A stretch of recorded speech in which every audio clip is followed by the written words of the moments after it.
Assalamualaikum warahmatullahi wabarakatuh. Adapun materi pertemuan pembelajaran sekarang ini dengan pokok pembahasan tentang globalisasi dan pengaruhnya di dunia.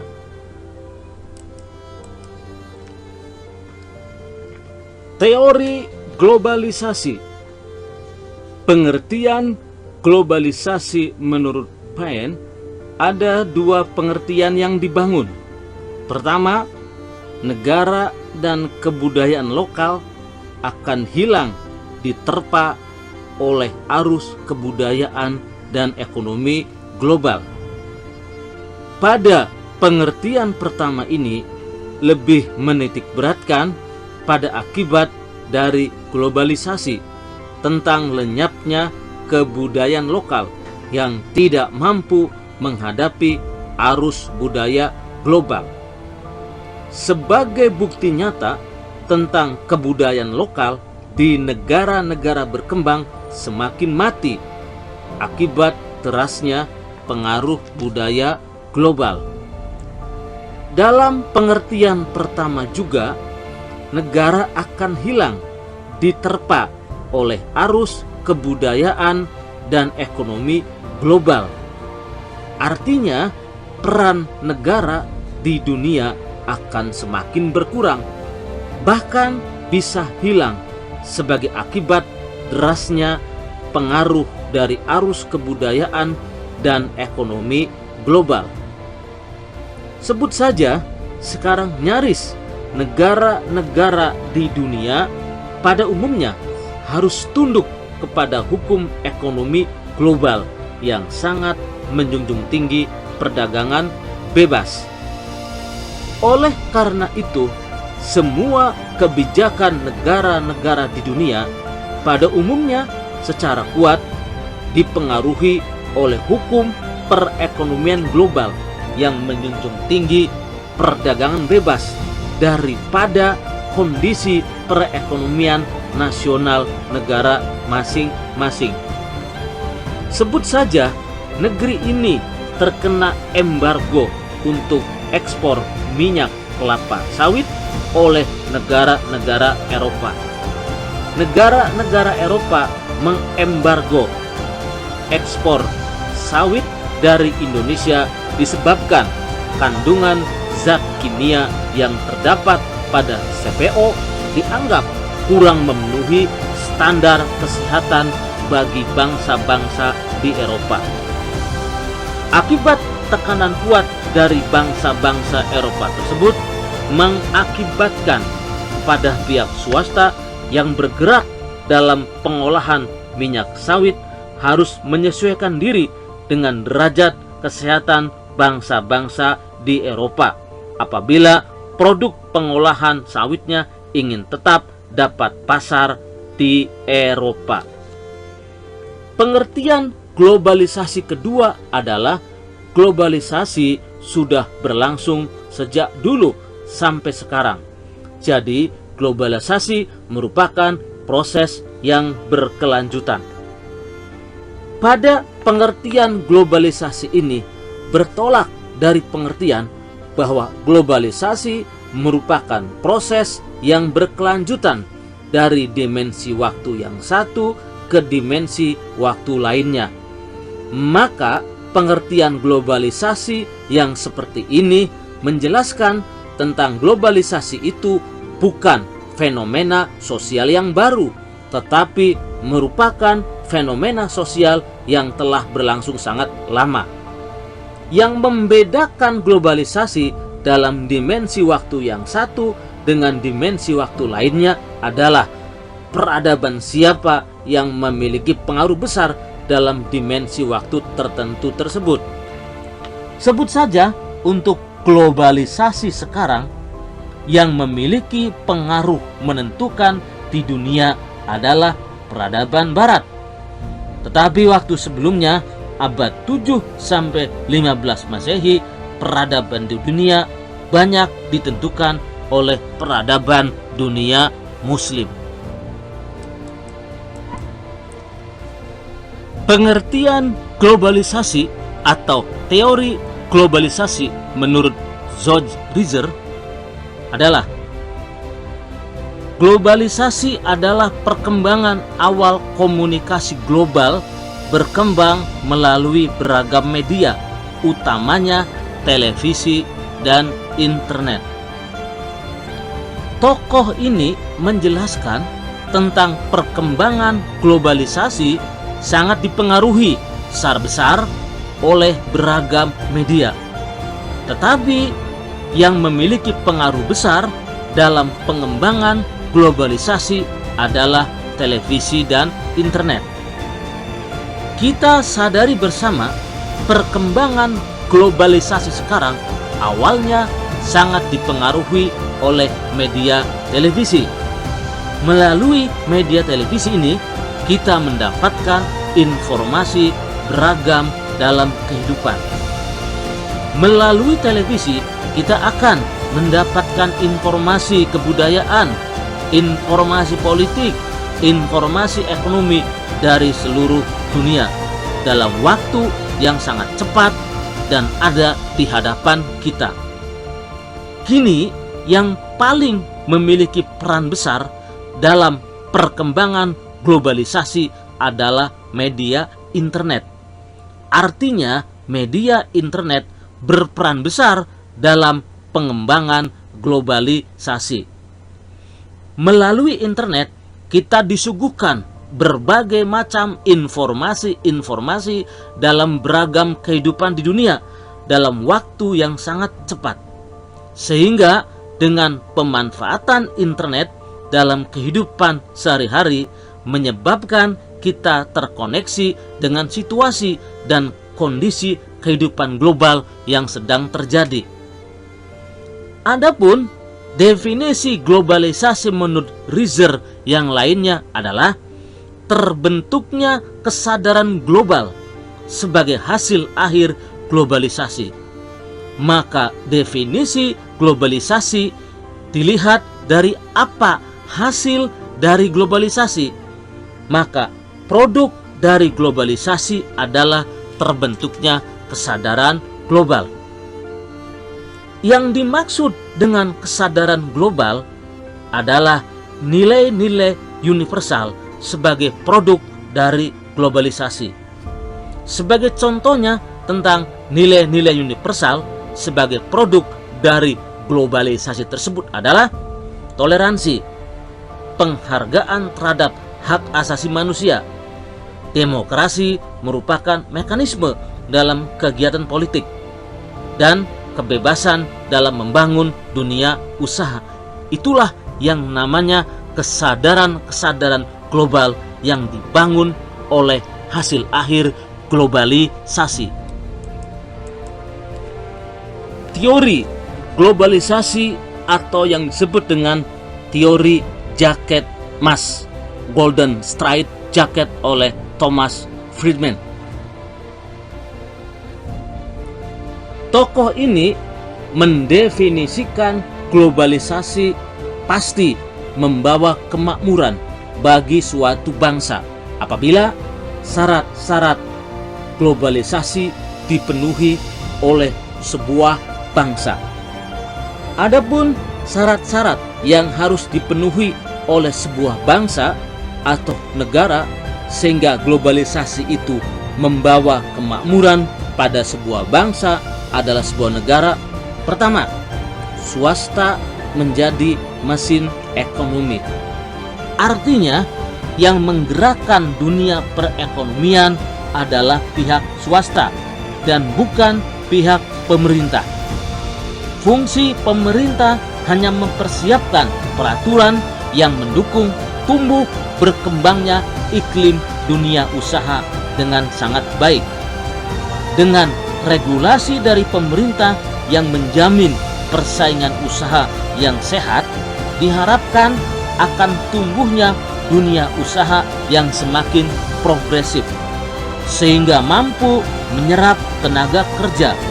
Dengan berhasil diserapnya tenaga kerja dalam dunia usaha, telah terjadi pertumbuhan ekonomi yang mampu membawa tingkat kesejahteraan rakyat. Kedua, tingkat inflasi yang rendah menjadi faktor positif dalam membangun dunia usaha. Dengan tingkat inflasi yang rendah, maka suku bunga perbankan juga rendah.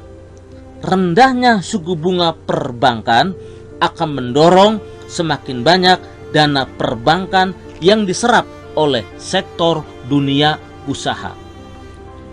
Dengan semakin banyaknya dana perbankan diserap oleh sektor dunia usaha, berdampak tumbuhnya dunia usaha secara signifikan.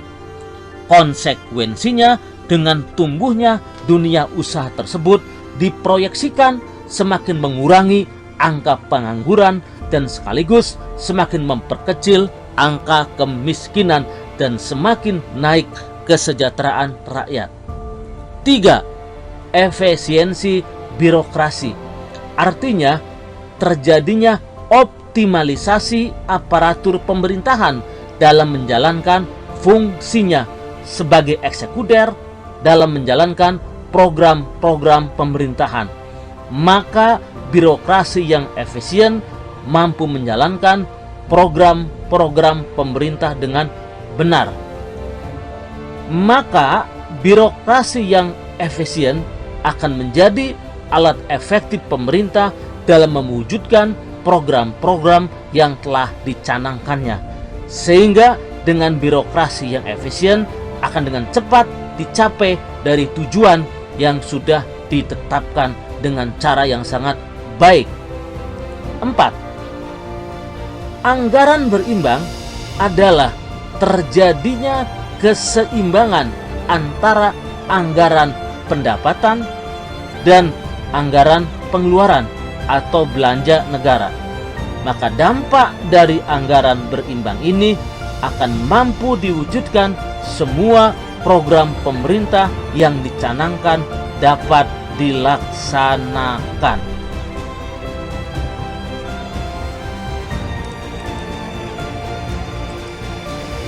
Lanjutan teori jaket ikat emas. Menghilangkan dan menurunkan tarif untuk impor akan menjadi tantangan bagi industri dalam negeri untuk mampu berkompetisi dalam memperoleh pasar di dalam negeri. Karena yang dimaksud tarif adalah pajak yang dikenakan atas masuknya barang-barang yang berasal dari luar negeri. Artinya, jika pemerintah masih mengenakan tarif yang tinggi atas barang-barang impor sebagai dalih melindungi industri dalam negeri, berarti pemerintah tidak konsisten dalam menerapkan hukum ekonomi pasar bebas. Kebijakan pemerintah menghilangkan tarif atas barang-barang impor dengan tujuan supaya industri dalam negeri semakin berkualitas, sehingga dengan perbaikan kualitas industri dalam negeri masih mendapatkan pasar yang sangat baik di dalam negeri atau pasar domestik. Saat industri dalam negeri mengalami perbaikan mutu dan selalu menjaga mutu produknya, dipastikan industri dalam negeri akan berkembang dengan baik. Dengan kondisi seperti ini, ada potensi industri dalam negeri mengembangkan sayap usahanya di seluruh wilayah negeri ini. Kebijakan mengembangkan usaha dalam negeri yang semakin terbuka tersebut akan mampu menyerap tenaga kerja dan berpotensi semakin meningkatnya kesejahteraan rakyat. Secara otomatis akan terjadi peningkatan kesejahteraan sosial yang semakin mengurangi angka kemiskinan nasional. Kebijakan penghapusan kuota dan monopoli impor merupakan kebijakan yang sesuai dengan hukum pasar bebas. Sebab jika ada kebijakan ditentukan terlebih dahulu berapa jumlah barang yang mau diimpor dan ditentukan pula siapa yang berhak melakukan kegiatan impor, maka kebijakan seperti ini adalah bertolak belakang dengan hukum pasar bebas. Kebijakan ini akan merusak hukum pasar bebas, sehingga yang dirugikan adalah para user dari barang impor tersebut. Kerugian para pengguna barang impor yang pertama adalah tidak ada pilihan lain dari produk impor yang ada, dan yang kedua adalah pihak pengimpor akan melakukan permainan harga di pasaran. Peningkatan ekspor oleh suatu negara akan menimba devisa negara. Tambahnya devisa tersebut akan menyebabkan semakin pendapatan suatu negara semakin meningkat. Peningkatan pendapatan suatu negara sangat berguna untuk pembiayaan pembangunan suatu negara. Peningkatan ekspor oleh suatu negara bisa terjadi seiring dengan kebijakan suatu negara yang mendukung tumbuhnya ekspor di dunia industri. Ada banyak metode untuk mendongkrak ekspor, seperti pemerintah menetapkan tarif yang sangat rendah terhadap bahan baku yang berasal dari luar negeri. Ditambah lagi pajak ekspor harus bersahabat dengan dunia usaha. Privatisasi industri adalah kebijakan untuk merubah kepemilikan dari perusahaan negara menjadi perusahaan milik publik atau milik umum. Adanya kebijakan ini dilakukan agar tidak ada lagi monopoli dalam dunia usaha yang dilakukan oleh pemerintah. Karena monopoli di dunia usaha hanya oleh negara sangat bertentangan dengan hukum pasar bebas. Ketika pihak negara melepaskan saham kepemilikannya kepada masyarakat, berarti negara akan memiliki dana besar yang bisa digunakan untuk mengembangkan usahanya. Pengembangan usaha tersebut sebagai faktor yang mampu menambah kesejahteraan ekonomi rakyat. Adanya kebijakan deregulasi pasar modal, artinya adanya perubahan-perubahan di bidang peraturan yang memudahkan masuknya investor asing atau investor dalam negeri dalam membangun dunia usaha.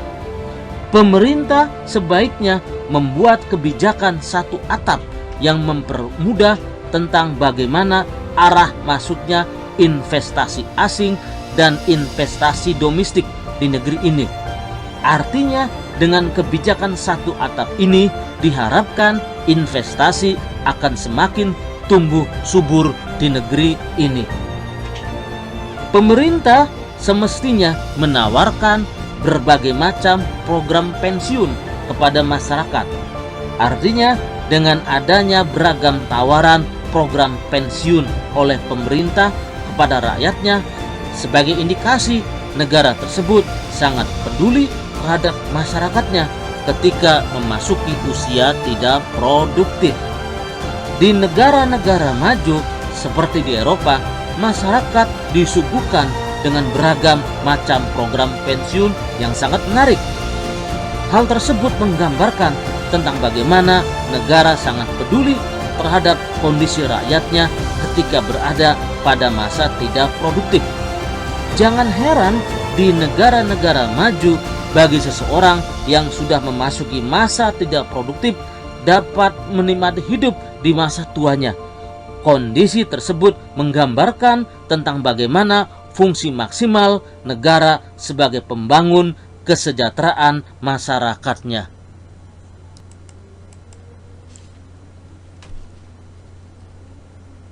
Pengertian globalisasi menurut Ronald Robertson. Menurut Ronald Robertson, globalisasi adalah arus kultural global yang memunculkan kembali kantong-kantong kebudayaan lokal. Maka globalisasi dalam pengertian Ronald Robertson adalah munculnya kembali kantong-kantong kebudayaan lokal sebagai tantangan dari derasnya arus kultural global yang berpotensi menghancurkan kantong-kantong kebudayaan lokal. Maka kebangkitan kebudayaan lokal disebabkan oleh adanya serangan arus kultural global yang semakin besar. Maka globalisasi di sini dapat menumbuhkan energi kreatif dari kebudayaan lokal sehingga mampu bertahan dari gempuran arus kebudayaan global yang sangat deras. Kebudayaan lokal yang sukses melakukan kebangkitan dari serangan arus budaya global menyebabkan budaya lokal tersebut tetap eksis di tengah arus kultural budaya global. Sebut saja tentang semakin diterimanya tarian Saman yang semakin diterima oleh masyarakat global. Hal itu sebagai indikator dari suksesnya kebangkitan kebudayaan lokal dari arus kultural global yang semakin deras. Ada banyak teori tentang penyebab terjadinya ketimpangan global sebagai dampak dari globalisasi. 1. Teori kolonialisme. 2. Teori sistem dunia. 3. Teori ketergantungan. 4. Teori pendekatan struktural. Yang pertama adalah teori kolonialisme. Kolonialisme melakukan eksploitasi terhadap rakyat dan sumber daya suatu negara untuk mencari keuntungan bagi negara-negara kapitalis atau negara induk.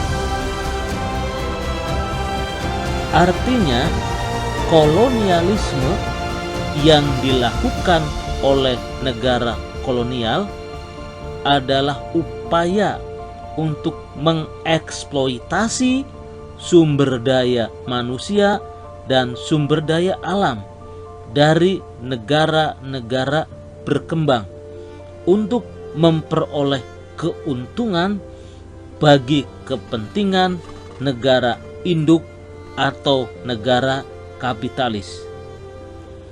Dunia ini sejak abad 19 Masehi dimulai dengan revolusi industri. Disitulah terjadi eksploitasi atau penghisapan secara besar-besaran terhadap sumber daya alam dan sumber daya manusia. Terhadap negara berkembang yang dilakukan oleh negara kapitalis atau negara induk. Kegiatan eksploitasi terhadap negara berkembang dengan tujuan memperoleh keuntungan ekonomi yang setinggi-tingginya bagi negara-negara kapital atau negara induk atau negara yang pertama kali melakukan sukses revolusi industri bersama negara-negara lainnya yang juga sukses melakukan revolusi industri. Misalnya Indonesia sejak abad 19 sudah menjadi objek eksploitasi terhadap sumber daya alam dan sumber daya manusia dalam bentuk investasi besar-besaran di sektor pertambangan dan perkebunan oleh negara-negara kapital. Sebut saja Amerika Serikat, Inggris, dan Belanda. Kegiatan tersebut bertujuan agar negara-negara kapital memperoleh keuntungan ekonomi yang sebesar-besarnya ketika menanamkan investasinya di Nusantara. Tren tentang eksploitasi sumber daya manusia dan sumber daya alam oleh negara-negara kapitalis di negeri ini terus berkembang hingga sampai hari ini. Yang jelas, negara-negara kapital semakin banyak melakukan kegiatan eksploitasi di negeri ini dan mereka mendapatkan keuntungan yang sangat besar di bidang ekonomi dari negara kita.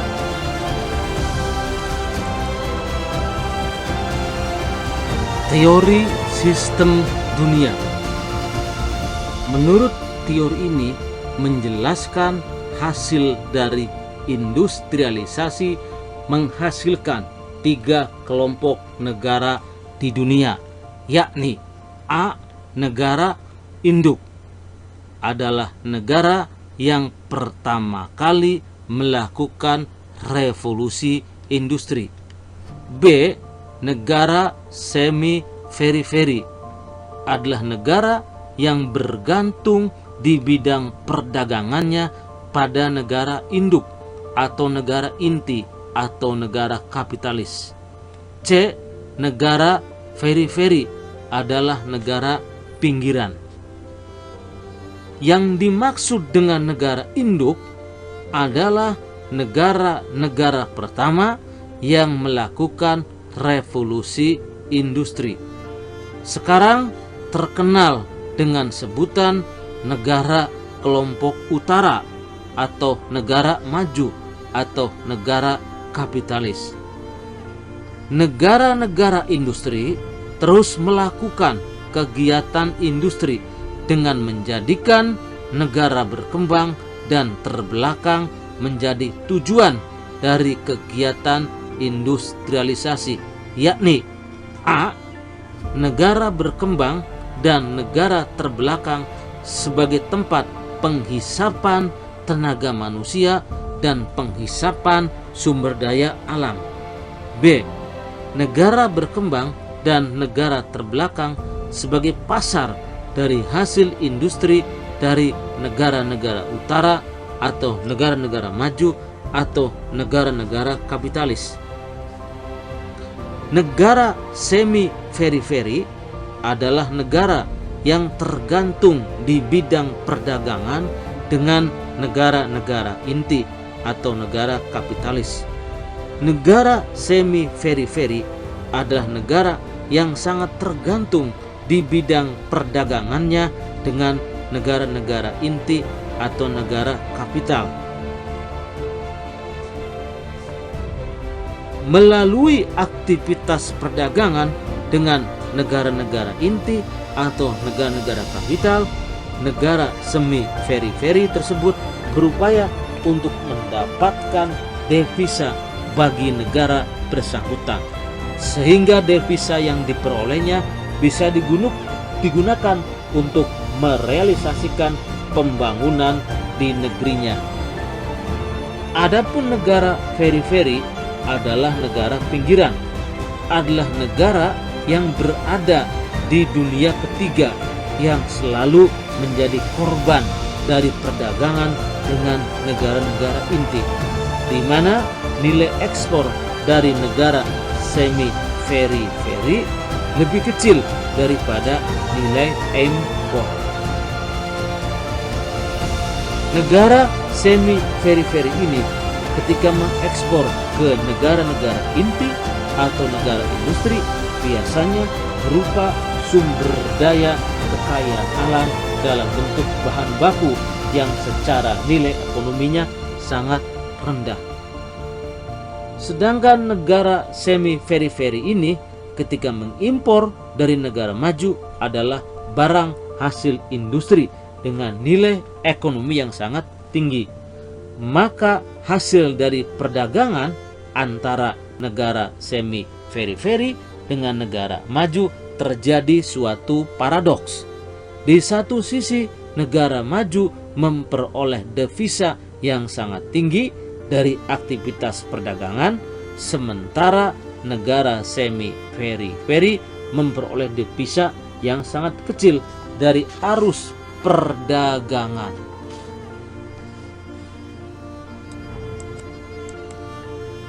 Teori ketergantungan atau teori dependensi.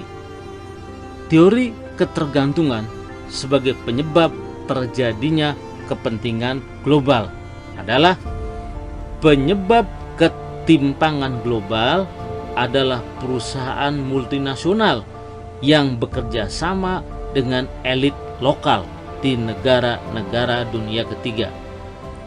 Negara dunia ketiga adalah kelompok negara yang tidak termasuk ke dalam kelompok negara industri dan tidak termasuk dalam negara komunis atau negara dunia kedua.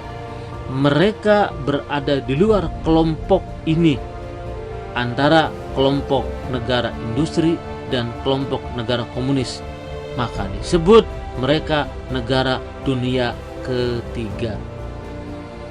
Kerjasama perusahaan multinasional dengan elit dunia ketiga tersebut bertujuan perusahaan multinasional memperoleh jalan mudah untuk melakukan kegiatan investasi di negara-negara dunia ketiga, dan para elit lokal mempersiapkan berbagai macam peraturan atau deregulasi yang memudahkan perusahaan multinasional dalam melakukan investasinya di negara dunia ketiga. Kemudahan kebijakan yang disiapkan oleh elit lokal bagi perusahaan multinasional tersebut berdampak pada semakin menguasainya perusahaan multinasional di sektor ekonomi terhadap negara-negara dunia ketiga. Ternyata berbagai macam kemudahan-kemudahan di bidang perundangan yang disiapkan oleh para elit lokal ternyata memberikan keuntungan ekonomi dan politik bagi para elit lokal yang disokong oleh perusahaan multinasional. Teori pendekatan struktural. Teori penyebab ketimpangan global salah satunya adalah teori pendekatan struktural yang menyatakan bahwa ketimpangan global ini penyebabnya bukan disebabkan oleh kebijakan negara Amerika Serikat atau negara Inggris atau negara Rusia. Sebaliknya, ketimpangan global yang dihadapi negara-negara dunia ketiga ini disebabkan oleh struktur sistem internasional yang dibuat sedemikian rupa sehingga negara-negara dunia ketiga yang mengekspor bahan-bahan mentah kehilangan bagian dari keuntungan produksinya. Artinya, perdagangan bebas ini sangat merugikan negara-negara dunia ketiga yang menyediakan bahan-bahan baku mentah dalam kegiatan industri dan hanya menguntungkan negara-negara industri yang mengekspor hasil industrinya. Bahwa penyebab ketimpangan global ini tidak berasal dari kejahatan negara induk, tetapi disebabkan oleh struktur sistem ekonomi internasional itu sendiri yang menyebabkan terjadinya ketimpangan global.